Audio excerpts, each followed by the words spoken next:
ಇವತ್ತು ನಾನು ಇಷ್ಟು ಆರೋಗ್ಯವಾಗಿ ಬದುಕಿದ್ದೀನಿ ಅನ್ನೋದೇ ನನಗೊಂದು ಆಶ್ಚರ್ಯ. ಅದಕ್ಕೆ ಕಾರಣ ಏನು ಅಂದರೆ ಆಸನ ಮತ್ತು ಪ್ರಾಣಾಯಾಮ. ನೀವು ಎಲ್ಲ ಥರದಲ್ಲೂ ನಿಮಗೆ ಬೇಡ ಅನ್ನುವ ರೀತಿಯಾಗಿ ಒಳ್ಳೆಯತನಗಳು, ಒಳ್ಳೆಯ ದಿನಗಳು, ಒಳ್ಳೆಯ ಸಮಯ ಎಲ್ಲವೂ ನಿಮ್ಮ ಜೀವನದಲ್ಲಿ ಬರಬೇಕಾದ್ರೆ ದಿನಕ್ಕೆ 24 ನಿಮಿಷ ಧ್ಯಾನಕ್ಕಾಗಿ, ಅರ್ಥಾತ್ ನಿಮ್ಮ ಆತ್ಮದ ಉನ್ನತಿಗಾಗಿ ಮೀಸಲಿ. ಪ್ರಮಾತಿ ಬಲವದ್ ದೃಢಂ ಅರ್ಜುನ ಹೇಳ್ತಾನೆ ಕೃಷ್ಣನಿಗೆ, ನೀನೇನೋ ಹೇಳ್ಬಿಡ್ತೀಯಪ್ಪ, ಬಹಳ ಕಷ್ಟ ಇದು ಅಂತ. ಅದಕ್ಕೆ ಕೃಷ್ಣ ಹೇಳೋದು, ಅಭ್ಯಾಸೇನತು ಕೌಂತೆಯ, ರೆಗ್ಯುಲರ್ ಪ್ರಾಕ್ಟೀಸ್ ಮಾಡೋದು. ಸಾರ್ಥ ಅಂತ ಒಂದು ಕಾದಂಬರಿ ಎಸ್.ಎಲ್. ಭೈರಪ್ಪನವ್ರದ್ದು. ಅದರಲ್ಲಿ ಒಂದು ಕ್ಯಾರೆಕ್ಟರ್ ಇದೆ.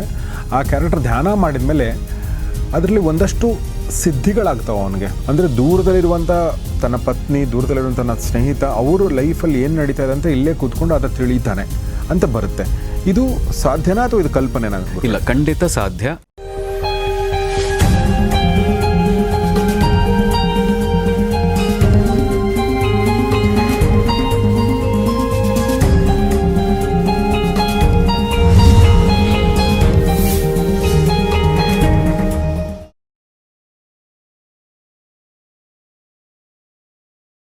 ಸ್ನೇಹಿತರೆ ನಮಸ್ಕಾರ. ಗೌರಿ ಶಕ್ಕಿ ಸ್ಟುಡಿಯೋದ ವಿಶೇಷ ಕಾರ್ಯಕ್ರಮ ಮಾನಸ ಸರೋವರ, ನಿಮಗೆಲ್ಲ ಆತ್ಮೀಯ ಸ್ವಾಗತ. ನಾನು ಗೌರಿ ಶಕ್ಕಿ.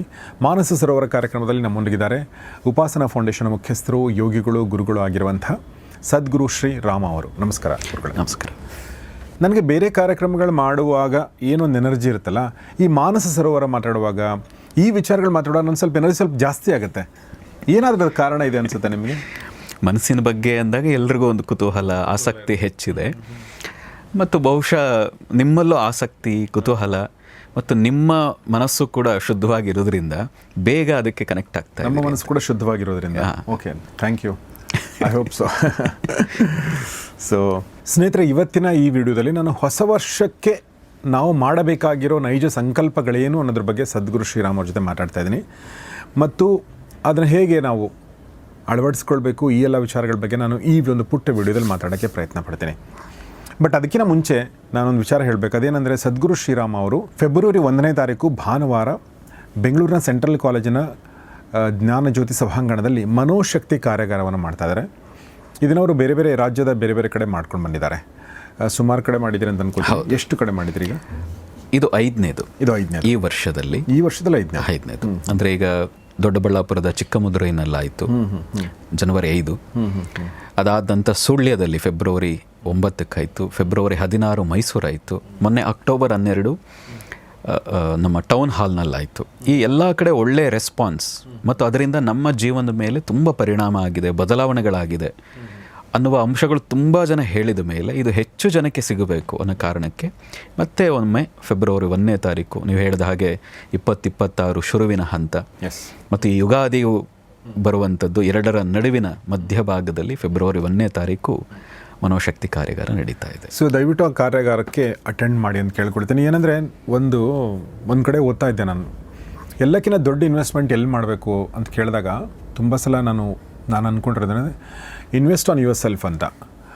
ಅಲ್ಲಿ ನಾವು ಬೇರೆ ಬೇರೆ ಕಡೆ ಇನ್ವೆಸ್ಟ್ ಮಾಡ್ತೀವಿ, ಲ್ಯಾಂಡು ಅಥವಾ ಸ್ಟಾಕು ಅಥವಾ ಅದು ಮಾಡಿ, ಅದು ನಿಮ್ಮ ಬದುಕಿಗೋಸ್ಕರ. ಬಟ್ ದೊಡ್ಡ ಇನ್ವೆಸ್ಟ್ಮೆಂಟ್ ಮಾಡಬೇಕಾಗಿರೋದು ನಮ್ಮ ಮೇಲೆ ಅಂದರೆ ಅರ್ಥ ಏನು ಅಂತಂದರೆ ಈ ಥರದ ಕಾರ್ಯಾಗಾರಗಳು. ಇದು ಒಂದೇ ಅಲ್ಲ. ಈಗ ನಾನು ಉದಾಹರಣೆಗೆ ಯಾವುದೋ ಒಂದು ಒಳ್ಳೆಯ ವಿಡಿಯೋ ನೋಡ್ತೀನಿ, ಪುಸ್ತಕ ಓದ್ತೀನಿ, ನೋಟ್ಸ್ ಮಾಡ್ಕೊಳ್ತೀನಿ, ಏನೋ ಅರ್ಥ ಮಾಡ್ಕೊಳ್ತೀನಿ, ಯಾರೋ ಪ್ರಾಜ್ಞರೊಂದಿಗೆ ಮಾತಾಡ್ತೀನಿ, ಮತ್ತು ಯಾವುದೋ ಹೊಸ ಸ್ಕಿಲ್ ಕಲಿತೀನಿ, ಹೊಸದಾಗಿ ಏನೋ ಒಂದು ಟೂಲ್ ಬಂದಿದೆ ಅದನ್ನು ಅರ್ಥ ಮಾಡ್ಕೊಳ್ತೀನಿ, ಅದಕ್ಕೆ ಟೈಮ್ ಕೊಡ್ತೀನಿ, ಅದಕ್ಕೆ ದುಡ್ಡು ಕೂಡ ಇನ್ವೆಸ್ಟ್ ಮಾಡ್ತೀನಿ. ಅದೆಲ್ಲ ಇನ್ವೆಸ್ಟ್ಮೆಂಟ್ ಏನು ಅಂದರೆ ಅದು ನನ್ನ ಮೇಲೆ ಇನ್ವೆಸ್ಟ್ಮೆಂಟ್. ಯಾಕೆಂದರೆ ನಾನು ಬದಲಾಗದೆ ಏನೂ ಬದಲಾಗಕ್ಕೆ ಸಾಧ್ಯ ಇಲ್ಲ. ಹೀಗಾಗಿ ನಿಮ್ಮ ಟೈಮ್ ಮತ್ತು ನಿಮ್ಮ ಶ್ರಮ ನೀವು ಯಾವ ಥರದ್ರ ಮೇಲೆ ನೀವು ಕೊಡಬೇಕು ಅಂದರೆ ಈ ಥರದ ಕಾರ್ಯಾಗಾರಗಳ ಮೇಲೆ ಕೊಡಬೇಕು. ಸೊ ಹೀಗಾಗಿ ನಾನು ನಿಮ್ಮಲ್ಲಿ ಕೇಳ್ಕೊಳ್ಳೋದು, ಈ ಒಂದು ಕಾರ್ಯಾಗಾರನ ಅಟೆಂಡ್ ಮಾಡಿ. ನಿಮ್ಮ ಮನಸ್ಸಲ್ಲಿರುವಂಥ ಪ್ರಾಯಶಃ ಭಾಳಷ್ಟು ಪ್ರಶ್ನೆಗಳಿಗೆ ಉತ್ತರ ಸಿಗ್ಬೋದು ಮತ್ತು ನಿಮ್ಮ ಮುಂದಿನ ದಾರಿ ಸುಗಮ ಆಗ್ಬೋದು, ಸರಳ ಆಗ್ಬೋದು ಅಥವಾ ನಿಚ್ಚಳ ಆಗ್ಬೋದು. ಬೇಸಿಕಲಿ ಕಾಣಿಸಿದರೆ ಸಾಕು. ಕಾಣಿಸಿದ್ರೆ ಕಲ್ಲಿದ್ರೆ ತೆಗಿಬೋದಲ್ವಾ? ಕಾಣಿಸದೇ ಇದ್ರೆ ನೀವು ಕಲ್ಲಿದೆಯೋ, ಮುಳ್ಳಿದೆಯೋ, ಕತ್ಲೆ ಇದ್ದರೆ ಹೆಂಗೆ? ಆ ಬೆಳಕಾದರೆ ಕಾಣಿಸ್ಬೋದು ಅನ್ನೋದು ನನ್ನ ನಂಬಿಕೆ. ಸೊ ಸದ್ಗುರು ಶ್ರೀರಾಮ್ ಅವರ ಒಳ್ಳೆ ಕೆಲಸ ಮಾಡ್ತಾಯಿದ್ದಾರೆ. ಸೊ ನಿಮ್ಮ ಕೆಲಸ ಹೀಗೆ ನಿರಂತರವಾಗಿ ಸಾಗಲಿ. ಆದರೆ ಇವತ್ತು ನಾನು ನನ್ನ ಟಾಪಿಕ್ ಏನಂದರೆ ಹೊಸ ವರ್ಷಕ್ಕೆ ಎಂಟ್ರಿ ಕೊಡ್ತಾ ಇದ್ದೀವಿ. ಸೊ 26ರ ಈ ಒಂದು ಹೊಸ ವರ್ಷಕ್ಕೆ ನಾವು ನಮ್ಮ ಲೈಫ್ ಇನ್ನೂ ಸಕ್ಸಸ್ಫುಲ್ ಆಗಬೇಕು ಅಂದರೆ ನಾವು ನೆಮ್ಮದಿಯಿಂದ ಇರಬೇಕು, ಖುಷಿಯಿಂದ ಇರಬೇಕು, ನಾವು ಇನ್ನೊಂದಷ್ಟು ಸಂಪಾದನೆ ಮಾಡಬೇಕು, ಎಲ್ಲವೂ ಆರೋಗ್ಯ ಚೆನ್ನಾಗಿರಬೇಕು ಅಂದರೆ ಒಂದಷ್ಟು ಸಂಕಲ್ಪಗಳು ಮಾಡ್ಕೊಳ್ಬೇಕಾಗತ್ತೆ. ಯಾವುದರ ಸಂಕಲ್ಪಗಳನ್ನ ನೀವು ಸಜೆಸ್ಟ್ ಮಾಡ್ತೀರಾ? ಅಲ್ಲ, ಭಾಳ ಮುಖ್ಯವಾಗಿ ಮೊದಲ ಸಂಕಲ್ಪ ನಮಗಿರಬೇಕಾಗಿದ್ದು ಫಿಸಿಕಲಿ ಮೆಂಟಲಿ ನಮ್ಮ ಹೆಲ್ತ್, ನಮ್ಮ ಆರೋಗ್ಯ ಏನಿದೆ ಅದನ್ನು ಇನ್ನೂ ಹೆಚ್ಚು ಮಾಡ್ಕೋಬೇಕು. ಏನಾಗ್ತಾ ಇದೆ, ವರ್ಷದಿಂದ ವರ್ಷ ಹೋಗ್ತಾ ಇದೆ. 24 ಇತ್ತು, 25 ಬಂತು, 25 ಹೋಗ್ತಾ ಇದೆ, 26 ಬರ್ತಾ ಇದೆ. ಆಮೇಲೆ ತುಂಬ ಫಾಸ್ಟಾಗಿ ಹೋಗ್ತಾ ಇದೆ, ಬೇರೆ ಭಾಳ ಫಾಸ್ಟಾಗಿ ಹೋಗ್ತಾ ಇದೆ. ನಾನು ಮೊನ್ನೆ ತಾನೇ ಜನವರಿ ಈ ಥರ ಆಗಿದೆ, ವಿನಾಯಕ್ ಇಲ್ಲ ಚೆನ್ನಾಗಾಗಿದೆ ಇದು ಇಷ್ಟು ಅಂತ ಇನ್ನೇ ಮೊನ್ನೆ ತಾನೇ ಅಂದಂಗಿದೆ, ಮತ್ತೆ ಜನವರಿ ಬಂದಿದೆ. ಹೀಗೆ ವರ್ಷಗಳು ಕಳೀತಾ ಇದೆ. ಅಂದರೆ ನಮ್ಮ ಜೀವನವೂ ಕಳೀತಾ ಇದೆ. ಆ ಜೀವನಕ್ಕೆ ಜೀವ ತುಂಬಿದ್ವ ನಾವು ಅಂತ ನಮ್ಮ ಹಿರಿಯರು ಕೇಳೋರು. ನಿನಗೆ 20 ವರ್ಷ ಆಯಿತು, 21 ವರ್ಷ ಆಯಿತು ಅಂತ ಹೇಳ್ತಾ ಇದ್ದೆ, ಆಯಿತು ಅಂತ ಹೇಳ್ತಾ ಇದ್ದೆ, ನೀನೇನು ಅದಕ್ಕೆ ಕೊಟ್ಟೆ? ನೀನು ಅದಕ್ಕೆ ಜೀವ ತುಂಬಿದ್ಯಾ ಅಥವಾ ಜೀವ ಕಳೆದ್ಯಾ, ಅದು ಹೋಯ್ತು ಅಂತ. ಹೀಗೆ ನಮ್ಮ ಹಿರಿಯರು ಕೇಳೋರು. ಹೀಗೆ ನಮಗೂ ಪ್ರಶ್ನೆ ಹಾಕ್ಕೊಂಡು ಮೊಟ್ಟ ಮೊದಲಿಗೆ ಇರಬೇಕಾಗಿದ್ದು ಈ ಎಲ್ಲ ಸಾಧನೆ ಮಾಡಬೇಕಾದ್ರೆ, ಯಾವುದೇ ಸಾಧನೆ, ಅದಕ್ಕೆ ನಮ್ಮ ಮಾತಿದೆ, ಕಾಳಿದಾಸನದೊಂದು ವಾಕ್ಯ ಇದೆ, ಶರೀರ ಮಾಧ್ಯಮ ಖಲು ಧರ್ಮ ಸಾಧನ. ಶರೀರ ಅನ್ನುವಂಥ ಮಾಧ್ಯಮದಿಂದನೇ ನೀನು ಯಾವುದೇ ಧರ್ಮವನ್ನು, ಧರ್ಮ ಅಂದ್ರೇನು, ಆಮೇಲೆ ಮತ್ತೆ ನೀವು ಆ ಧರ್ಮ ಈ ಧರ್ಮ ಅಂತ ಅನ್ಕೋಬಾರದು. ಇರೋದು ಒಂದೇ ಧರ್ಮ, ಸನಾತನ ಧರ್ಮ. ಅಂದ್ರೆ ಅರ್ಥ ಏನು, ಏನನ್ನು ಮಾಡಬೇಕು, ಏನನ್ನು ಮಾಡಬಾರದು. ಏನನ್ನು ಮಾಡಿದ್ರೆ ಒಳ್ಳೇದಾಗ್ತದೆ, ಅದು ಧರ್ಮ. ಏನನ್ನು ಮಾಡಿದರೆ 4 ಜನಕ್ಕೆ ತೊಂದರೆ ಆಗ್ತದೆ, ಅದು ಅಧರ್ಮ. ಹಾಗಾಗಿ ಇಷ್ಟೇ ಸಿಂಪಲ್. ಆ ರೀತಿಯಾಗಿ ಯಾವುದೇ ಒಳ್ಳೆಯ ಕೆಲಸಗಳನ್ನು ಮಾಡಬೇಕಾದ್ರೂ ಶರೀರ ಅನ್ನುವಂಥ ಸಾಧನೆ ಏನಿದೆ ಅದು ಸ್ಟ್ರಾಂಗ್ ಆಗಿರಬೇಕು, ಅದು ಆರೋಗ್ಯ ಆಗಿರಬೇಕು. ಹಾಗಾಗಿ ನನ್ನ ಸಲಹೆ, ಈ ವರ್ಷ 2026 ಏನಿದೆ, ಇಷ್ಟು ವರ್ಷ ಹೇಗೆ ಕಳೆದ್ರೂ ಗೊತ್ತಿಲ್ಲ, ನಿಮ್ಮ ಆರೋಗ್ಯದ ಕಡೆ ಎಷ್ಟು ಗಮನ ಕೊಟ್ಟರೂ ಗೊತ್ತಿಲ್ಲ. ಈ ದೇಹ ಇರೋದರಿಂದನೇ, ಭಗವಂತ ಕೊಟ್ಟ ಪಂಚಭೂತಗಳಿಂದಾಗಿದೆ ಈ ಶರೀರ ಇರೋ ಕಾರಣಕ್ಕೆ ನೀವು ಬದುಕಿದ್ದೀರಿ. ಈ ಕಾರಣದಿಂದನೇ ನೀವೆಲ್ಲ ಸಾಧನೆ ಮಾಡ್ತಾ ಇದ್ದೀರಿ. ಈ ದೇಹ ಚೆನ್ನಾಗಿರಲಿಕ್ಕೆ ಏನೇನು ಮಾಡ್ಲಿಕ್ಕೆ ಸಾಧ್ಯ, ಅದು ಆಸನ ಮಾಡ್ತೀರಾ, ಪ್ರಾಣಾಯಾಮ ಮಾಡ್ತೀರಾ, ಜಿಮ್ಗೆ ಹೋಗ್ತೀರಾ, ಡ್ಯಾನ್ಸ್ ಮಾಡ್ತೀರಾ, ಏನು ಮಾಡ್ತೀರೋ ಪ್ರತಿನಿತ್ಯ ಈ ದೇಹಕ್ಕಾಗಿ ಮತ್ತು ಮನಸ್ಸಿಗಾಗಿ ಎರಡೂ ಚೆನ್ನಾಗಿರಬೇಕು. ದೇಹ ಬಿಟ್ಟು ಮನಸ್ಸು, ಮನಸ್ಸು ಬಿಟ್ಟು ದೇಹ ಇರ್ಲಿಕ್ಕೆ ಸಾಧ್ಯ ಇಲ್ಲ. ಹಾಗಾಗಿ ಯೋಗದ ಉದ್ದೇಶ ಏನು ಅಂದರೆ ಎರಡನ್ನು ಸಮತ್ವಂ ಯೋಗ ಉಚ್ಯತೆ ಅಂತ, ದೇಹ ಮತ್ತು ಮನಸ್ಸು ಎರಡನ್ನು ಸಮಸರಿಯಾಗಿ ಕರ್ಕೊಂಡು ಹೋಗೋದೇ ಯೋಗದ ಉದ್ದೇಶ. ಹಾಗಾಗಿ ಎರಡರಲ್ಲಿ ಒಂದು ಆರೋಗ್ಯ ಕೆಟ್ಟರೂ ಜೀವನ ಕೆಟ್ಟು ಹೋಗ್ತದೆ. ಈ ಎರಡೂ ಆರೋಗ್ಯ ಚೆನ್ನಾಗಿಟ್ಕೊಳ್ಳಿಕ್ಕೆ ದಿನಕ್ಕೆ 1 ಗಂಟೆ ನೀವು ಸಮಯ ಕೊಡಬೇಕು ಅಂತ ನನ್ನ ಮೊದಲ ಸಲಹೆ. ನೀವು ಸಂಕಲ್ಪ ಮೊದಲು ಮಾಡಬೇಕಾದದ್ದು 31ನೇ ತಾರೀಕು. ನಮ್ಮ ಹಿರಿಯರೊಬ್ಬರು ಹೇಳೋರು, ಈ ಹೊಸ ವರ್ಷ ಅಂದರೆ ಏನಾಗಿದೆ, ಹೊಸ ಕ್ಯಾಲೆಂಡರ್ ಬರೋ ಸಮಯ ಏನಾಗ್ಬಿಟ್ಟಿದೆ, ಡ್ರಿಂಕ್, ಡಿನ್ನರ್, ಡ್ಯಾನ್ಸ್, 3D ಸಂಸ್ಕೃತಿ ಅಂತ ಒಂದು ಹೇಳೋರು. 3D ಆಗಿಬಿಟ್ಟಿದೆ ಎಲ್ಲ ಅಂತ. ಚೆನ್ನಾಗಿ ಕುಡಿ, ಚೆನ್ನಾಗಿ ತಿನ್ನು, ಚೆನ್ನಾಗಿ ಕುಣಿ, ಮುಗೀತು ಈ ವರ್ಷ ಅಂತ ಖುಷಿಯಾಗ್ಬಿಡು ಅಂತ. ಹಾಗೆ ಮಾಡದೆ ಮುಂದಿನ ವರ್ಷ ಇನ್ನೂ ಅದ್ಭುತವಾಗಿರಲಿಕ್ಕೆ ಇವತ್ತು ಸಂಕಲ್ಪ ಏನು ಅಂದರೆ 1 ಗಂಟೆ ಈ ದೇಹಕ್ಕಾಗಿ ಮನಸ್ಸಿಗಾಗಿ ಕೊಡ್ತೀನಿ ನಾನು. ಅದು ಆಸನ ಮಾಡ್ತಿರೋ, ಪ್ರಾಣಾಯಾಮ ಮಾಡ್ತಿರೋ, ಜಿಮ್ ಮಾಡ್ತಿರೋ, ಅದನ್ನು ಅಥವಾ ಜಾಗಿಂಗೇ ಮಾಡ್ತಿರೋ, ನಿಮಗೆ ಬಿಟ್ಟಿದ್ದು. ಆದರೆ ದೇಹ ಮತ್ತು ಮನಸ್ಸಿನ ಆರೋಗ್ಯಕ್ಕೆ ನೀವು ಸಮಯ ಕೊಡಲೇಬೇಕು. ಸೊ ಇದು ನಿಮ್ಮ ಸಂಕಲ್ಪ ಆಗಲಿ ಅಂತ ನಾನು ಕೇಳ್ಕೊಳ್ತೀನಿ. ಮತ್ತು ಇದಕ್ಕೆ ಪೂರಕವಾಗಿ ನಿಮಗೆ ಮನಸ್ಸಿನ ಬಗ್ಗೆ ಇನ್ನಷ್ಟು ಮಾಹಿತಿ ಬೇಕಾದರೆ ನಿಮ್ಮ ಈ ಕಾರ್ಯಾಗಾರ ಅಂತ ನಾನೇನು ಹೇಳಿದೆ ಅದನ್ನು ನೀವು ಅಟೆಂಡ್ ಮಾಡೋದ್ರ ಮೂಲಕ ಇನ್ನೊಂದು ಹಂತಕ್ಕೆ ನೀವು ತೊಗೊಂಡು ಹೋಗ್ಬೋದು ಅಂತ ಅನಿಸುತ್ತೆ ನನಗೆ. ಅದನ್ನು ನೀವು ಯೋಚನೆ ಮಾಡಿ. ಈ ಸದ್ಗುರು ಶ್ರೀರಾಮ ಅವ್ರ ಬಗ್ಗೆ ನಾನು ಇದನ್ನು ಕೇಳ್ಬೇಕು ಅಂದ್ಕೊಂಡೆ. ಈಗ ನೀವು ಕೂಡ ಅಂದರೆ ಸಾಧನೆ ಮಾಡ್ತಿರ್ತೀರಿ ಅಂತ ಅನ್ಕೋತೀನಿ. ಅಂದರೆ ಸಾಧನೆ ಇನ್ ದ ಸೆನ್ಸ್ ಪ್ರಾಣಾಯಾಮ, ಯೋಗಾಸನ ಈ ಥರದ್ದಿರುತ್ತೆ. ಓಕೆ, ನಿಮ್ಮ ದಿನಚರಿ ಹೇಗಿರುತ್ತೆ ಆ್ಯಸ್ ಫಾರ್ ಆಸ್ ಅಂದರೆ ಈ ಎರಡೂ ಪ್ರಶ್ನೆಗಳಿಗೆ ಸಂಬಂಧಪಟ್ಟಂತೆ ಕೇಳ್ತಿರೋದು. ಮನಸ್ಸನ್ನು ಚೆನ್ನಾಗಿ ಇಟ್ಕೊಳ್ಬೇಕು ಮತ್ತು ದೇಹವನ್ನು ಆರೋಗ್ಯಕರವಾಗಿ ಇಟ್ಕೋಬೇಕಂದ್ರೆ ನಿಮ್ಮದೊಂದು ದಿನಚರಿ ಇರುತ್ತಲ್ವ, ಅದು ಹೇಗಿರುತ್ತೆ ಸದ್ಗುರು? ಬಹಳ ಮುಖ್ಯವಾಗಿ ಇಡೀ ದಿನ ನಂದು ವೇಗದ ಬದುಕಲ್ಲ, ಧಾವಂತ ಇಲ್ಲ ನನ್ನ ಜೀವನದಲ್ಲಿ.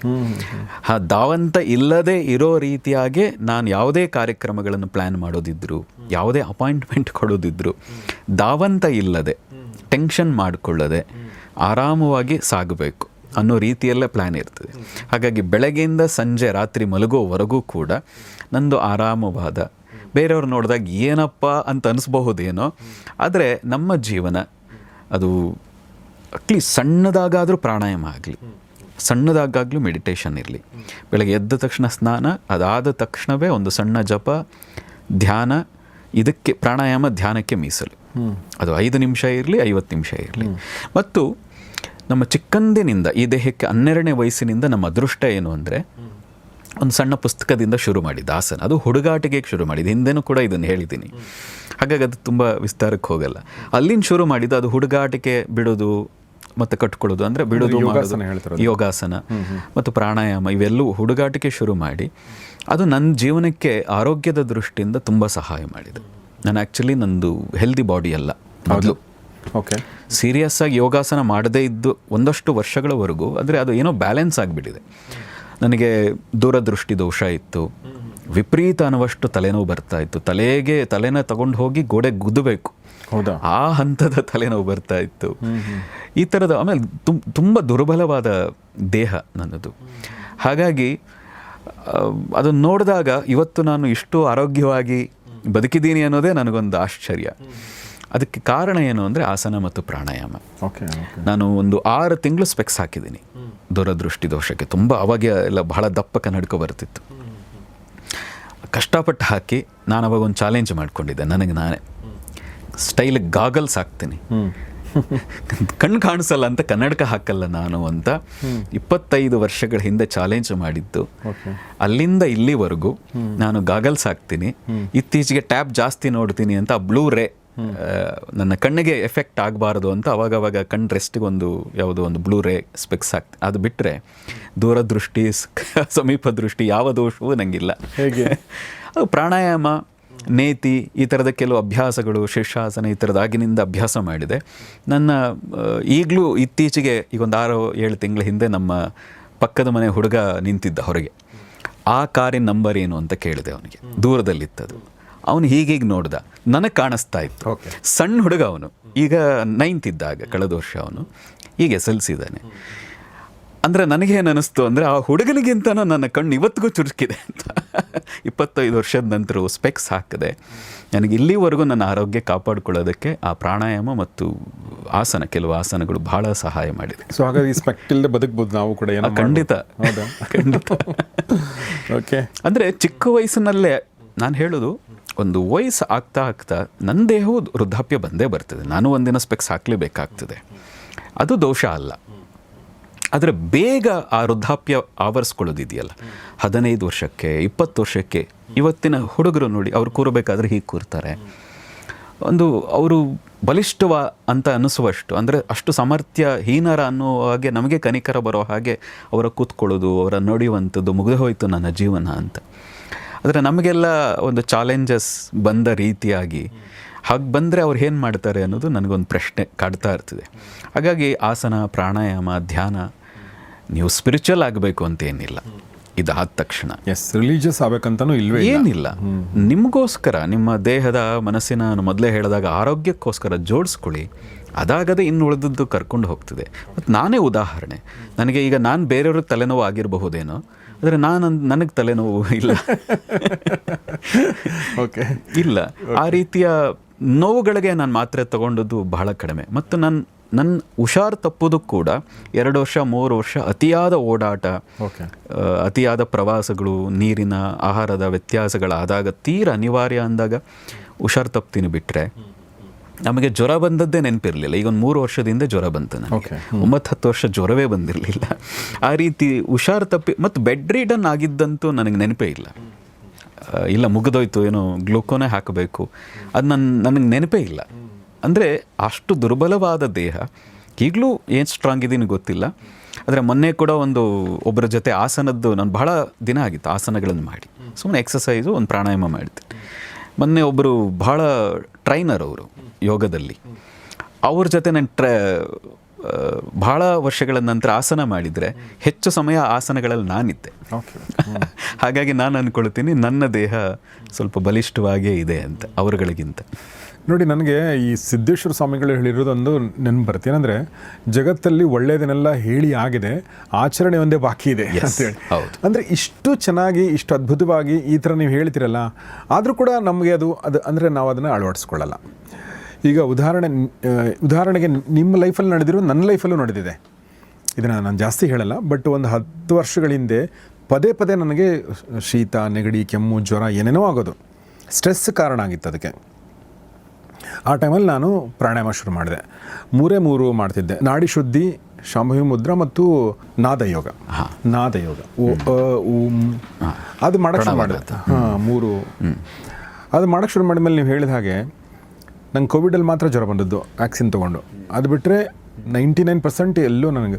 ಸೊ ಅಂದರೆ ನಮ್ಮಲ್ಲಿದೆ ಅದು ಆ್ಯಕ್ಚುಲಿ, ಬಟ್ ನಾವು ಅದನ್ನು ಅಳವಡಿಸ್ಕೊಳ್ಳಲ್ಲ. ಸೊ ನೀವು ಹೇಳಿದ್ದು ತುಂಬ ಚೆನ್ನಾಗಿದೆ. ಕಣ್ಣಿಂದ ನಾನು ಮಾಡಿಲ್ಲ ಏನು, ನಾನು ಖಂಡಿತ ಅದನ್ನು ಕೂಡ ಟ್ರೈ ಮಾಡ್ತೀನಿ ನೀವು ಹೇಳಿದ ಹಾಗೆ.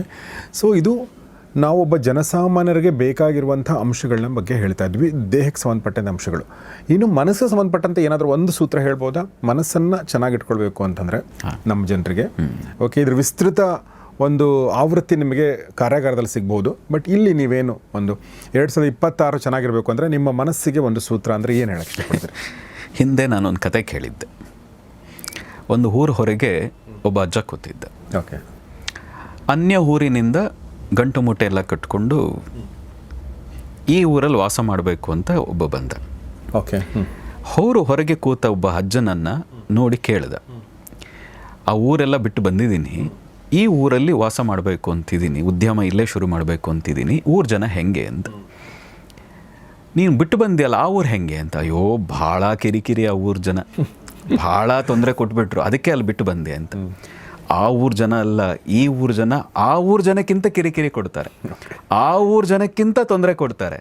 ಹಾಗಾಗಿ ನೀನು ಯೋಚನೆ ಮಾಡು ಅಂತ. ಹಾಗಾದರೆ ಈ ಊರಲ್ಲಿ ನಾನು ಬರಲ್ಲ ಅಂತ ಹಾಗೆ ಅವನು ಹೋದ. ಇನ್ನೊಂದು ದಿನ ಹಾಗೆ ಕಳೆದ ನಂತರ ಇನ್ನೊಬ್ಬ ಹಾಗೆ ಗಂಟು ಮುಟ್ಟೆ ಕಟ್ಕೊಂಡ್ಬಂದ. ಇಲ್ಲ, ಟ್ರಾನ್ಸ್ಫರ್ ಆಗಿದೆ, ಇಲ್ಲಿ ವಾಸ ಮಾಡ್ಬೇಕು, ನಾನು ಮನೆ ಹುಡುಕಬೇಕು, ಆದರೆ ಈ ಊರ ಜನ ಹೇಗೆ ಅಂತ ಆ ಅಜ್ಜನ್ನೇ ಕೇಳ್ದೆ. ಮತ್ತೆ ಆ ಅಜ್ಜ ಭಾಳ ಬುದ್ಧಿವಂತ. ಅವನು ಮತ್ತೆ ಕೇಳ್ದ, ಯಾವ ಊರಿಂದ ಬಂದೆ? ಇಂಥ ಊರಿಂದ ಬಂದೆ. ಆ ಊರ ಜನ ಹೇಗೆ? ಭಾಳ ಒಳ್ಳೆ ಜನ, ಎಷ್ಟೋ ಸರಿ ಊಟ ತಂದು ಕೊಟ್ಟಿದ್ದಾರೆ, ಎಷ್ಟೋ ಸರಿ ತರಕಾರಿ ತಂದು ಕೊಟ್ಟಿದ್ದಾರೆ, ಎಷ್ಟೋ ಸರಿ ನಾನು ಇಲ್ಲದೇ ಇದ್ರೂ ನನ್ನ ಮನೆ ನೋಡ್ಕೊಂಡಿದ್ದಾರೆ, ನನ್ನ ಮಕ್ಕಳನ್ನೆಲ್ಲ ಚೆನ್ನಾಗಿ ನೋಡ್ಕೊಂಡಿದ್ದಾರೆ ನಾನು ಇಲ್ಲದೇ ಇದ್ದಾಗಲೂ. ಭಾಳ ಒಳ್ಳೆ ಜನ. ಈ ಊರ ಜನ ಹೇಗೆ? ಆ ಊರಿಗಿಂತ ಈ ಊರ ಜನ ಇನ್ನೂ ದೇವರಂತವ್ರು, ನೀನೇನು ಯೋಚನೆ ಮಾಡಬೇಡ, ಇನ್ನೂ ಚೆನ್ನಾಗಿ ನೋಡ್ಕೊಳ್ತಾರೆ ನಿನ್ನ ಅಂತ. ಅದಾದಮೇಲೆ ಅವನು ಅಲ್ಲೇ ಹೋಗಿ ಅದೇ ರೀತಿಯಾಗಿ ಅದ್ಭುತವಾಗಿ ಬದುಕ್ತಾ. ಅಂದರೆ ನೀವೇನು ಯೋಚನೆ ಮಾಡ್ತೀರಿ ಹಾಗೆ ನಿಮ್ಮ ಜೀವನ. ಹಾಗಾಗಿ ಈ ವರ್ಷ ನಾನು ಹೇಳೋದು, ಅವ್ರು ಸರಿ ಇಲ್ಲ, ಇವ್ರು ಸರಿ ಇಲ್ಲ, ಇದು ಸರಿ ಇಲ್ಲ ಅಂತಲೇ ಯೋಚನೆ ಮಾಡ್ತಾ ಕೂತ್ಕೊಳ್ಳೋ ಬದಲು ಒಂದು ಮಾತಿದೆ, ಕಬೀರರದು ಒಂದು ಮಾತಿದೆ, ಹೊರಗೆ ದೋಷ ಹುಡುಕಕ್ಕೆ ಹೊರಟೆ, ಎಲ್ಲೂ ಕಾಣಿಸ್ಲಿಲ್ಲ, ನನ್ನನ್ನು ನಾನು ನೋಡಿಕೊಂಡೆ, ನನ್ನೊಳಗೆ ದೋಷವೆಲ್ಲ ತುಂಬಿತ್ತು ಅಂತ. ನಮ್ಮನ್ನು ನಾವು ಸರಿ ಮಾಡಿಕೊಂಡು ಇನ್ನೂ ಚೆನ್ನಾಗಿ ಜೀವನ ಕಟ್ಕೊಳ್ಳೋದಕ್ಕೆ ಯಾವಾಗಲೂ ಧನಾತ್ಮಕವಾಗಿ ಪಾಸಿಟಿವ್ ಆಗಿ ಯೋಚನೆ ಮಾಡೋದಕ್ಕೆ ಪ್ರಯತ್ನ ಮಾಡಿ. ಕಷ್ಟ ಇದು. ಪ್ರಮಾತಿ ಬಲವದೃಢಂ ಅರ್ಜುನ ಹೇಳ್ತಾನೆ ಕೃಷ್ಣನಿಗೆ, ನೀನೇನೋ ಹೇಳ್ಬಿಡ್ತೀಯಪ್ಪ, ಭಾಳ ಕಷ್ಟ ಇದು ಅಂತ. ಅದಕ್ಕೆ ಕೃಷ್ಣ ಹೇಳೋದು, ಅಭ್ಯಾಸೇನತು ಕೌಂತೆಯ, ರೆಗ್ಯುಲರ್ ಪ್ರಾಕ್ಟೀಸ್ ಮಾಡು. ಆ ಪ್ರಾಕ್ಟೀಸಿಂದನೇ ವೈರಾಗ್ಯ ಬರೋದು, ಪ್ರಾಕ್ಟೀಸಿಂದನೇ ಏನೇ ಆಗೋದು. ಹಾಗಾಗಿ ಅಭ್ಯಾಸೇನತು, ಯಾರು ನಿಮ್ಮ ಹೆಸರು ಹಾಕ್ಕೊಳ್ಳಿ, ಪ್ರತಿದಿನ ಪಾಸಿಟಿವ್ ಆಗಿ ಯೋಚನೆ ಮಾಡ್ತೀನಿ ಅಂತ ಶುರು ಮಾಡಿ. ಆಟೋಮೆಟಿಕಲಿ ಒಂದಿನ ಇಡೀ ದಿನ ಪಾಸಿಟಿವ್ ಆಗೇ ಇರಲಿಕ್ಕೆ ಸಾಧ್ಯ ಆಗ್ತದೆ ಅಂತ. ಸೊ ಈ ಒಂದು ಸಂದೇಶ ಭಾಳಷ್ಟು ಕಡೆ ಬಂದಿದೆ. ಇದನ್ನು ನಾವು ಮಹಾಭಾರತದಲ್ಲಿ ಕೂಡ ಇದೆ ಅಂತ ಓದ್ತೀವಿ. ಧರ್ಮರಾಜ ಮತ್ತು ದುರ್ಯೋಧನ, ಈ ಥರ ಬೇಸಿಕಲಿ ಆ ಮಾತಿನ ಹಿಂದಿರುವಂಥ ತಾತ್ಪರ್ಯ ಅದನ್ನು ಮುಂಚೆ ಕೂಡ ಹೇಳಿದ್ರು ಅವರು. ಮತ್ತು ಭಗವದ್ಗೀತೆಯಲ್ಲಿ ಕೂಡ ಯದ್ಭಾವಂ ತದ್ಭವತಿ. ಸೊ ಈ ಥರದ್ದು ಬರುತ್ತೆ. ಸೊ ನಿಮ್ಮ ಒಳಗಡೆ ಏನಿದೆಯೋ ಅದೇ ಹೊರಗಡೆ ಕಾಣುತ್ತೆ ನಿಮ್ಮೊಳಗಡೆ. ಹೀಗಾಗಿ ನಿಮ್ಮೊಳಗಡೆ ಪಾಸಿಟಿವಿಟಿನ ತುಂಬಿಕೊಳ್ಳೋಕ್ಕೆ ಪ್ರಯತ್ನ ಪಡಿ ಅನ್ನೋದು ಒಂದು ಸೂತ್ರ. ಅದನ್ನು ಹೇಗೆ ಮಾಡೋ ಸಾಧ್ಯ ಅಂದರೆ ಪ್ರಾಕ್ಟೀಸ್ ಮೂಲಕ. ಸೊ ಪ್ರಾಕ್ಟೀಸ್ ಮೂಲಕ ಮಾತ್ರ ಇದನ್ನು ಮಾಡೋಕ್ಕೆ ಸಾಧ್ಯ ಅಂತ. ಅಲ್ಲ, ಒಟ್ಟು ಮನಸ್ಸು ಸರಿ ಹೋಗಬೇಕು ಅಂದರೆ, ಈ ಧನಾತ್ಮಕತೆ ಹೆಚ್ಚಾದರೆ ನಮ್ಮ ಮನಸ್ಸು ತನಗೆ ತಾನೇ ಪೂರ್ಣ ಬದಲಾಗ್ತದೆ, ನಮ್ಮ ಜೀವನ ಚೆನ್ನಾಗಾಗ್ತದೆ. ಸೊ ಈಗ ನಿಮ್ಮ ದಿನಚರಿ ಬಗ್ಗೆ ನಾನು ಕೇಳಿದೆ. ಈಗ ನಮ್ಮಂಥ ಜನಸಾಮಾನ್ಯರಿಗೆ ದಿನಚರಿ ಅಂತಂದರೆ ನಮ್ಮ ಕೆಲಸ, ನಮ್ಮ ಜಾಬು, ನಮ್ಮ ಬಿಸ್ನೆಸ್ಸು ಅಥವಾ ನಮ್ಮ ಉದ್ಯೋಗ ಅಥವಾ ಏನೋ ಒಂದು ಟ್ರಾವೆಲ್ ಎಲ್ಲ ಇರುತ್ತೆ. ಸೊ ಇಂಥದ್ರಲ್ಲಿ ಈಗ ಒಂದು 24 ಗಂಟೆಯ ಒಂದು ಜೀವನ ಏನಿರುತ್ತೆ, ನಾವೊಂದು 8 ತಾಸು 9 ತಾಸು ಬಿಟ್ಬೋಣ. ಈ ಉಳಿದು ಒಂದು ಇರುತ್ತಲ್ವ, ಇದರಲ್ಲಿ ಧನಾತ್ಮಕತೆ ತುಂಬೋದು ಹೇಗೆ? ಅಂದರೆ ನಮಗೆ ಬೇರೆ ಬೇರೆ ವ್ಯಕ್ತಿಗಳು ಭೇಟಿ ಆಗ್ತೀವಿ, ಬೇರೆ ಬೇರೆ ಆ್ಯಕ್ಟಿವಿಟಿಗಳಲ್ಲಿ ಇರ್ತೀವಿ, ಏನೇನೋ ಮಾಡ್ತಿರ್ತೀವಿ. ನಾವು ಧನಾತ್ಮಕತೆನ ಹೇಗೆ ತುಂಬ್ತೀರಾ? ಮನುಷ್ಯರಾದ ಮೇಲೆ ವ್ಯತ್ಯಾಸಗಳಾಗೇ ಆಗ್ತದೆ. ನೀವು ಎಷ್ಟೇ ಪಾಸಿಟಿವ್ ಆಗಿರಿ, ಓಡಾಡಬೇಕಾದ್ರೆ ಅಲ್ಲಲ್ಲಿಯ ಪರಿಸ್ಥಿತಿಗಳಿಂದಾಗಿ ಮನಸ್ಸು ವಿಚಲಿತವಾಗೇ ಆಗ್ತದೆ. ಹಾಗಾಗಿ ಮನಸ್ಸಿಗೆ ಹೇಳೋದು ದ್ವಂದ್ವಾತ್ಮಕ ಮನಃ ಅಂತಲೇ ಕರೆಯೋದು. ಡ್ಯುಯಲ್ ಮೈಂಡ್ ಆಗೇ ಆಗ್ತದೆ. ಆದರೆ ಈ ನೀವು ಹೇಳಿದ್ರಲ್ಲ, ಒಂದು 8 ಗಂಟೆ ನಿದ್ದೆ ಕಳೀತ, 8 ಗಂಟೆ ಕೆಲಸಕ್ಕೆ ಬಿಡ್ತೀರಿ, ಇನ್ನು ಎಷ್ಟು ಗಂಟೆ ಉಳೀತು? 8 ಗಂಟೆ. ಇನ್ನೂ 8 ಗಂಟೆ ಇದೆ. ನಿಮ್ಮ ಫ್ಯಾಮಿಲಿಗೋಸ್ಕರ 4 ಗಂಟೆ ಕೊಡಿ. ಇನ್ನೂ 4 ಗಂಟೆ ಏನಿದೆ, ಚೂರು ಅಧ್ಯಯನ ಮಾಡಿ, ಓಕೆ ಓಕೆ, ಓದಿ. ಓದುವ ಅಭ್ಯಾಸ ನೀವು ಪದೇ ಪದೇ ನಿಮ್ಮನ್ನು ನೀವು ಸರಿ ಮಾಡಿಕೊಳ್ಳೋದಕ್ಕೂ ಒಂದು ಸಹಾಯ. ಎರಡನೇದು ಧ್ಯಾನ. ಓಕೆ. ಈ 8 ಗಂಟೆನಲ್ಲಿ ನೀವು 4 ಗಂಟೆ ಫ್ಯಾಮಿಲಿಗೆ ಕೊಟ್ಟರು, ಇನ್ನು 2 ಗಂಟೆ ಸ್ವಂತ ಬೇರೆ ಬೇರೆಯ ಕೆಲಸ ಕಾರ್ಯಗಳಿಗೆ, ಸ್ನಾನ ಅದು ಇದಕ್ಕೆಲ್ಲ ಕೊಟ್ಟರು, ಇನ್ನೂ 2 ಗಂಟೆ ಉಳೀತು. ಅಟ್ಲೀಸ್ಟ್ ಓದಿ ಮತ್ತು ಒಂದು 20 ನಿಮಿಷ, ನಾನು ಹೇಳೋದು ಇತ್ತೀಚೆಗೆ ಹೇಳಕ್ಕೆ ಶುರು ಮಾಡಿ, 24 ನಿಮಿಷ ಧ್ಯಾನ ಮಾಡಿ ಅಂತ. 24 ಗಂಟೆ ಇದೆ. 24 ಗಂಟೆಯಲ್ಲಿ ಒಂದೊಂದು ನಿಮಿಷ ತಗೊಳ್ಳಿ. ಒಂದು ಸಮಯ 24 ನಿಮಿಷ ಧ್ಯಾನಕ್ಕೆ ಕೂರಿ. ನೋಡಿ, ಹಿಂದೇನೂ ಹೇಳಿದ್ದೀನಿ, ಮತ್ತು ಹೇಳ್ತೀನಿ, ಗಟ್ಟಿ ಧ್ವನಿಲಿ ಹೇಳ್ತೀನಿ, ನನ್ನ ಅನುಭವದ ಮೇಲೂ ಹೇಳ್ತೀನಿ. ಯಾರು 24 ನಿಮಿಷ ಪ್ರತಿನಿತ್ಯ 1 ವರ್ಷ ಧ್ಯಾನ ಮಾಡಿ, ಈಗ ಶುರು ಮಾಡಿ, ಮುಂದಿನ ವರ್ಷದಲ್ಲಿ ಪ್ರತಿನಿತ್ಯ ಮಾಡಬೇಕು. ಅದು ಯಾವುದೇ ಸಮಯ, ಸಾಧ್ಯವಾದಷ್ಟು ಒಂದು ನಿರ್ದಿಷ್ಟ ಸಮಯದಲ್ಲಿ ಮಾಡಿ, ಅದು ಇನ್ನೂ ಅದ್ಭುತ. ನಿರ್ದಿಷ್ಟ ಜಾಗದಲ್ಲಿ ಮಾಡಿ, ಇನ್ನೂ ಅದ್ಭುತ. ಅಟ್ಲೀಸ್ಟ್ ಬೆಳಗ್ಗೆ ಒಂದು ಯಾವುದೇ ಸಮಯ ಆಗಲಿ, ಒಂದು ನಿರ್ದಿಷ್ಟ ಸಮಯ, ಅದರಲ್ಲೂ ವಿಶೇಷವಾಗಿ ಬೆಳಗ್ಗೆ ಅಥವಾ ಸಂಜೆ ಬಹಳ ಒಳ್ಳೆಯದು. ಬೆಳಗ್ಗೆ ಎದ್ದ ತಕ್ಷಣ ಮಾಡೋದ್ರಂತೂ ಇನ್ನೂ ಬಹಳ ಒಳ್ಳೆಯದು. ಅಟ್ಲೀಸ್ಟ್ ಸಂಜೆ 5:30 7 ಗೋಧೂಳಿ ಸಮಯ ಅಂತಿದೆ. ಈ 2 ಸಮಯದಲ್ಲಿ ಒಂದು ಸಮಯನಾದರೂ, ಇಲ್ಲ ಇದು ಯಾವುದು ಸೆಟ್ ಆಗಲ್ಲ ಅಂದರೂ, ಅತಿ ಹೆಚ್ಚು ಸೂರ್ಯ ಅಂದರೆ ಊಟ ಮಾಡಿದಾಗ ಬಿಟ್ಟು, ಅಥವಾ ತೀರ ಸೂರ್ಯ ನೆತ್ತಿಲಿದ್ದಾಗ ಬಿಟ್ಟು, ಅಂದರೆ ಸ್ವಲ್ಪ ನಿದ್ದೆ ಬರ್ತದೆ ಅಂತ ಆ ಸಮಯದಲ್ಲಿ ಬಿಟ್ಟು, ಅದೇನು ದೋಷ ಅಲ್ಲ, ಬಿಟ್ಟು ಇನ್ಯಾವುದೇ ಸಮಯದಲ್ಲಿ 24 ನಿಮಿಷ ಧ್ಯಾನ ಮಾಡಿ, ಮುಂದಿನ ವರ್ಷ ನಿಮ್ಮ ಜೀವನ ಬದಲಾಗದೇ ಇದ್ದರೆ ಕೇಳಿ. ಓಕೆ. ನೀವು ಎಲ್ಲ ಥರದಲ್ಲೂ ನಿಮಗೆ ಬೇಡ ಅನ್ನುವ ರೀತಿಯಾಗಿ ಒಳ್ಳೆಯತನಗಳು, ಒಳ್ಳೆಯ ದಿನಗಳು, ಒಳ್ಳೆಯ ಸಮಯ ಎಲ್ಲವೂ ನಿಮ್ಮ ಜೀವನದಲ್ಲಿ ಬರಬೇಕಾದ್ರೆ ದಿನಕ್ಕೆ 24 ನಿಮಿಷ ಧ್ಯಾನಕ್ಕಾಗಿ, ಅರ್ಥಾತ್ ನಿಮ್ಮ ಮನಸ್ಸು, ನಿಮ್ಮ ಆತ್ಮದ ಉನ್ನತಿಗಾಗಿ ಮೀಸಲಿಡಿ ಅಂತ. ಇದಕ್ಕೇನು ಚೆನ್ನಾಗಿ ಹೇಳೋಕ್ಕೆ ಸಾಧ್ಯನೇ ಇಲ್ಲ, ಅದನ್ನು ದಯವಿಟ್ಟು ಮಾಡಿ ಅಂತ ಕೇಳ್ತಾ, ನಾನು ಮುಂದಿನ ಪ್ರಶ್ನೆ ಕೇಳೋಕ್ಕಿಂತ ಮುಂಚೆ, ನಿನ್ನೆ ನಾನೊಂದು ಕಾದಂಬರಿ ಓದ್ತಾ ಇದ್ದೆ. ಈ ಕಾದಂಬರಿಗಳು ಓದೋದು ಬಿಟ್ಬಿಟ್ಟಿದ್ದೀವಿ, ಬರೀ ನಮಗೇನು ಬೇಕೋ ಅದನ್ನು ಓದ್ತಾ ಇದ್ದೀವಿ ನಮ್ಮ ಕೆಲಸಕ್ಕೆ ಸಂಬಂಧಪಟ್ಟಂತೆ. ಸಾರ್ಥ ಅಂತ ಒಂದು ಕಾದಂಬರಿ, SL ಭೈರಪ್ಪನವ್ರದ್ದು. ಅದರಲ್ಲಿ ಒಂದು ಕ್ಯಾರೆಕ್ಟರ್ ಇದೆ. ಆ ಕ್ಯಾರೆಕ್ಟರ್ ಧ್ಯಾನ ಮಾಡಿದ ಮೇಲೆ ಅದರಲ್ಲಿ ಒಂದಷ್ಟು ಸಿದ್ಧಿಗಳಾಗ್ತಾವೆ ಅವನಿಗೆ. ಆ ಸಿದ್ಧಿಗಳ ಬಗ್ಗೆ ಬರೆದಿದ್ದಾರೆ. ಸೊ ಆ ಸಿದ್ಧಿ ಬಗ್ಗೆ ನಾನು ಕೇಳ್ಬೋದಾ ನಿಮಗೆ? ಆ ಸಿದ್ಧಿ, ಒಂದು ಸಿದ್ಧಿ ಏನಂದರೆ, ಆ ವ್ಯಕ್ತಿ ಊರಿಂದ ತುಂಬ ದೂರ ಬಂದಿರ್ತಾನೆ. ಅದು ಕಲ್ಪನೆಯ ಕಾದಂಬರಿ, ಅದು ನೈಜ ಘಟನೆ ಅಲ್ಲ. ಬಟ್ ಅದರಲ್ಲಿರುವಂಥ ಯೋಗದ ವಿವರಣೆ ತುಂಬ ಚೆನ್ನಾಗಿದೆ. ಹೀಗಾಗಿ ಈ ಪ್ರಶ್ನೆ, ಆತನಿಗೆ ಗುರುಗಳು ಸಿಗ್ತಾರೆ, ಯಾರೋ ಸಿಗ್ತಾರೆ, ಯಾಕೆ ಸುಮ್ಮನೆ ಕೂತ್ಕೋತೀಯ, ಧ್ಯಾನನಾದರೂ ಮಾಡು ಅಂತ ಅಂತಾರೆ. ಏನು ಮಾಡ್ಬೇಕಂತ ಗೊತ್ತೇ ಇಲ್ಲದೆ ಧ್ಯಾನ ಮಾಡ್ತಾನೆ. ಆತನಿಗೆ ಏನು ಸಿದ್ಧಿ ಆಗುತ್ತೆ? ಆ ಗುರುಗಳು ಹೇಳಿರ್ತಾರೆ, ಈ ಸಿದ್ಧಿ ಆಗುತ್ತೆ, ಬಟ್ ಇದು ಅದು ರಿಸಲ್ಟ್ ಅಲ್ಲ, ನೀನು ಇದ್ರ ಮೇಲೆ ಕಾನ್ಸಂಟ್ರೇಟ್ ಮಾಡಬೇಡ, ನಿಂದು ಇದು ಅಲ್ಲ ಅಂತ ಹೇಳ್ತಾನೆ. ಆ ಸಿದ್ಧಿ ಏನಂದರೆ, ಇನ್ನೊಬ್ಬರ ಮನಸ್ಸಲ್ಲಿ ಏನಿದೆ ಅನ್ನೋದನ್ನು ಅರ್ಥ ಮಾಡ್ಕೊಳ್ಳೋವಂಥದ್ದು. ಅಂದರೆ ದೂರದಲ್ಲಿರುವಂಥ ತನ್ನ ಪತ್ನಿ, ದೂರದಲ್ಲಿರುವಂಥ ನನ್ನ ಸ್ನೇಹಿತ, ಅವರು ಲೈಫಲ್ಲಿ ಏನು ನಡೀತಾ ಇದೆ ಅಂತ ಇಲ್ಲೇ ಕೂತ್ಕೊಂಡು ಅದು ತಿಳಿತಾನೆ ಅಂತ ಬರುತ್ತೆ. ಇದು ಸಾಧ್ಯನಾ ಅಥವಾ ಇದು ಕಲ್ಪನೆನಾ? ಇಲ್ಲ, ಖಂಡಿತ ಸಾಧ್ಯ. ನೀವು ಪ್ರಯೋಗ ಮಾಡ್ಬೋದು. ಪ್ರತಿನಿತ್ಯ ನೀವು ಹೇಳಿದ್ರಲ್ಲ, ಶಾಂಭವಿ ಮುದ್ರೆ, ಆಜ್ಞಾ ಚಕ್ರದ ಮೇಲೆ ಕಲ್ಪಿಸ್ಕೋಬೇಕು. ಅದ್ರ ಜೊತೆಗೆ ಒಂದಷ್ಟು ಮೆಥಡ್ಗಳಿದೆ ಮೆಡಿಟೇಷನ್ನಲ್ಲಿ. ನೀವು ದೀರ್ಘಕಾಲ ಆ ಮೆಡಿಟೇಷನ್ ಮಾಡ್ತಾ ಬಂದರೆ, ವಿಶೇಷವಾಗಿ ತ್ರಾಟಕ ಅಂತ ಕೂಡ ಇದೆ, ಅಥವಾ ದರ್ಪಣ ತ್ರಾಟಕ ಅಂತ ಕೂಡ ಇದೆ. ಈ ಥರ ತುಂಬ ವಿಧಾನಗಳಿದೆ.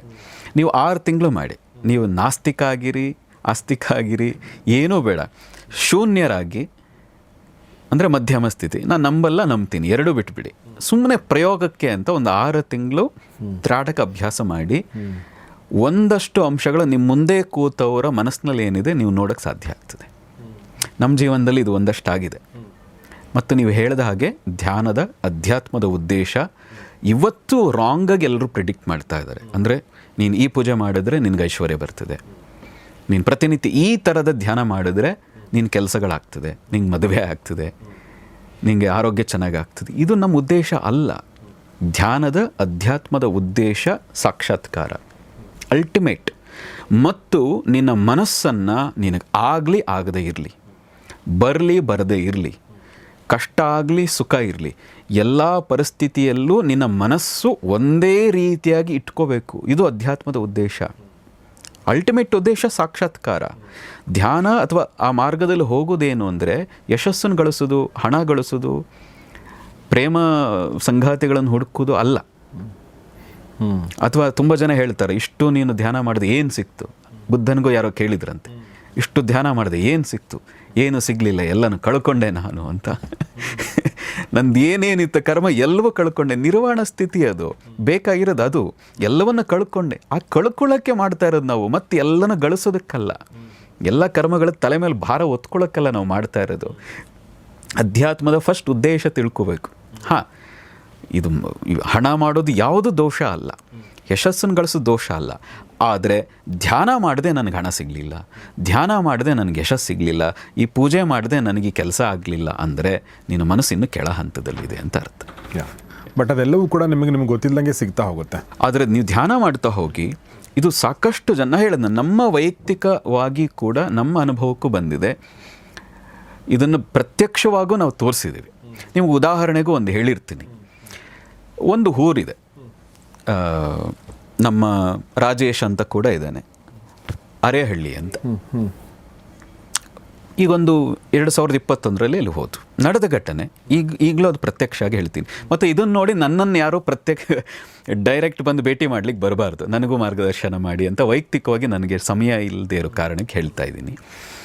ಆ ಊರಿಗೆ ಹೋದಾಗ ಆ ದೇವಸ್ಥಾನ ಜೀರ್ಣೋದ್ಧಾರ ಮಾಡಬೇಕು ಅಂತ 20 ವರ್ಷದಿಂದ ಅವರು ಪ್ರಯತ್ನ ಮಾಡಿದರು. ಆದರೆ ಆಗಿರಲಿಲ್ಲ. ನಾವು ಹೋದ್ವು, ಅಲ್ಲೊಂದು ನಮ್ಮ ಆತ್ಮೀಯರೇ ಅವರೆಲ್ಲ, ಅಲ್ಲಿಯ ಆಡಳಿತ ಏನಿದೆ, ಶಿವಸುಬ್ರಹ್ಮಣ್ಯಂ ಅಂತ, ರಾಜೇಶ್ ಅಂತ. ನಮ್ಮ ಶಿವಸುಬ್ರಹ್ಮಣ್ಯಂ ಅವರು ನಮ್ಗೆ ಅತ್ಯಂತ ಆತ್ಮೀಯರು. ಅವರೇ ಕರ್ಕೊಂಡು ಹೋಗಿದ್ದು ಫಸ್ಟ್ ಆ ಊರಿಗೆ. ಅಲ್ಲಿ ಹೋದಾಗ ಅವ್ರ ಮನೇಲಿ ಅವರ ಪೂರ್ವಿಕರ ಮನೆ, ಅಲ್ಲಿ ಪಾದಕ ಪೂಜೆ ಮಾಡಿ ದೇವಸ್ಥಾನ ಫಸ್ಟ್ ನೋಡ್ಬೇಕು ನೀವು, ಸಹ ಏನಾದರೂ ಅಲ್ಲಿ ಸಲಹೆ ಕೊಡಬೇಕು. ಹೋದರೆ ನನಗೆ ಅಲ್ಲಿ ಕಾಣಿಸೋಕ್ಕೆ ಶುರುವಾಯಿತು, ಇಲ್ಲಿ ಇಂಥ ದೋಷಗಳಿದೆ, ಇಂಥ ಪ್ರಾಬ್ಲಮ್ ಇದೆ ಅಂತ. ಅವರು ಒಬ್ಬರು ಬರ್ಕೊಳ್ಳೋಕೆ ಶುರು ಮಾಡಿದರು. ಅದೆಲ್ಲವನ್ನು ಸರಿ ಮಾಡಿದ್ರು. ಇವತ್ತು ಅದನ್ನು ಜೀರ್ಣೋದ್ಧಾರ ಆಗಿದ್ದಲ್ಲ, ಈಗ ಅದ್ಭುತವಾಗಿ ಅದ್ವಿತೀಯವಾಗಿ ಪ್ರತಿನಿತ್ಯ ಪೂಜೆ ನಡೀತಾ ಇದೆ. ಅಷ್ಟು ವೈಭವವಾಗಿ ಜೀರ್ಣೋದ್ಧಾರ ಆಗಿದೆ. ನಾವೊಂದು ಅಲ್ಲೊಂದು ಯಾವ ವಿಗ್ರಹ ಇಡಬೇಕಾಗಿತ್ತು, ಎಲ್ಲಿದ್ದು ಇಟ್ಟಿದ್ರಿ, ಅದೆಲ್ಲ ನನ್ನ ಕಣ್ಣಿಗೆ ಅದು ಕಾಣಿಸೋಕ್ಕೆ ಶುರುವಾಗಿತ್ತು. ಈ ದೋಷ ಇದೆ, ಈ ದೋಷ ಇದೆ. ನಾನೇನು ಅಂಥ ದಿವ್ಯ ದೃಷ್ಟಿ ಇರೋನಲ್ಲ. ಆದರೆ ಅಲ್ಲಿ ಏನು ಕಾಣಿಸ್ತೋ ಅದನ್ನು ಹೇಳ್ತಾ ಹೋದರೆ ಇವತ್ತು 5 ವರ್ಷ 6 ವರ್ಷ ಆಗಿದೆ. ಈಗ 2021 5 ವರ್ಷ ಆಗಿದೆ.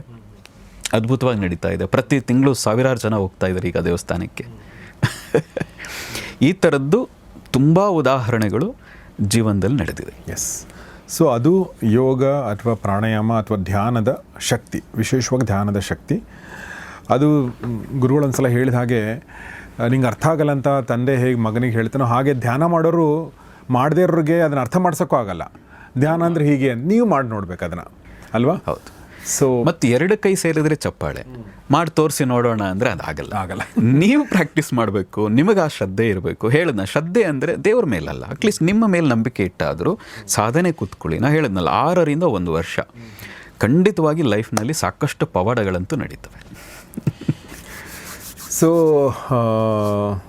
ನಮಗೆಲ್ರಿಗೂ ಪವಾಡ ನಡಿಬೇಕು, ಆದರೆ ಯಾರೂ ನಂಬಕ್ಕೆ ಸಾಧ್ಯ ಇಲ್ಲ ನಡೀತಾವ ಅಂಥೇಳಿ ಅಂತ ಒಂದು ಮಾತಿದೆ. ಸೊ ಹಾಗೆ ಪವಾಡಗಳು ನಡಿಬೇಕು ಅಂದರೆ ಫಸ್ಟ್ ನಂಬಬೇಕಲ್ವಾ? ಸೊ ಅಷ್ಟು ಹೇಳ್ತಾ ನಾನು ಈ ಸಂದರ್ಶನ ಮುಗಿಸೋಕ್ಕಿಂತ ಮುಂಚೆ ಮತ್ತೊಂದು ಸಲ ನಿಮಗೆ ನಾವು ಮನಸ್ಸಿನ ಬಗ್ಗೆ ಮಾತಾಡಿದ್ವಿ, ಧ್ಯಾನದ ಬಗ್ಗೆ ಮಾತಾಡಿದ್ವಿ, ಇದೆಲ್ಲದ್ರ ಬಗ್ಗೆ ಮಾತಾಡಿದ್ವಿ. ಬಟ್ ಇದರ ಒಂದು ಕಾರ್ಯಾಗಾರ ಫೆಬ್ರವರಿ 1ನೇ ತಾರೀಕು ನಡೀತಾ ಇದೆ, ಭಾನುವಾರ ಬೆಂಗಳೂರಿನ ಸೆಂಟ್ರಲ್ ಕಾಲೇಜಿನ ಜ್ಞಾನ ಜ್ಯೋತಿ ಸಭಾಂಗಣದಲ್ಲಿ. ಸದ್ಗುರು ಶ್ರೀರಾಮ್ ಅವರು ಬೆಳಗ್ಗೆ 9 ಗಂಟೆಯಿಂದ ಸಂಜೆ 5 ಗಂಟೆ ತನಕ ಆ ಕಾರ್ಯಾಗಾರವನ್ನು ನಡೆಸಲಿದ್ದಾರೆ. ಕರ್ನಾಟಕದ ಎಲ್ಲೆಡೆಯಿಂದ ಜನ ಬರ್ತಾ ಇದ್ದಾರೆ.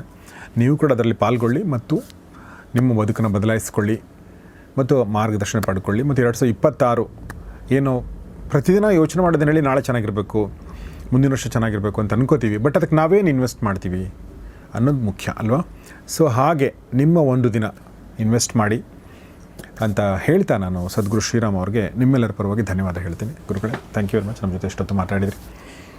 ಸ್ನೇಹಿತರೆ, ನಿಮ್ಮ ಸ್ನೇಹಿತರೊಂದಿಗೆ ಶೇರ್ ಮಾಡಿ ಮತ್ತು ಕಮೆಂಟ್ ಮೂಲಕ ನಿಮ್ಮ ಅನಿಸಿಕೆಯನ್ನು ತಿಳಿಸಿ. ಈ ಕುರಿತಾಗಿ ಪ್ರಶ್ನೆಗಳಿದ್ರೆ ಅದನ್ನು ಕೂಡ ತಿಳಿಸಿ.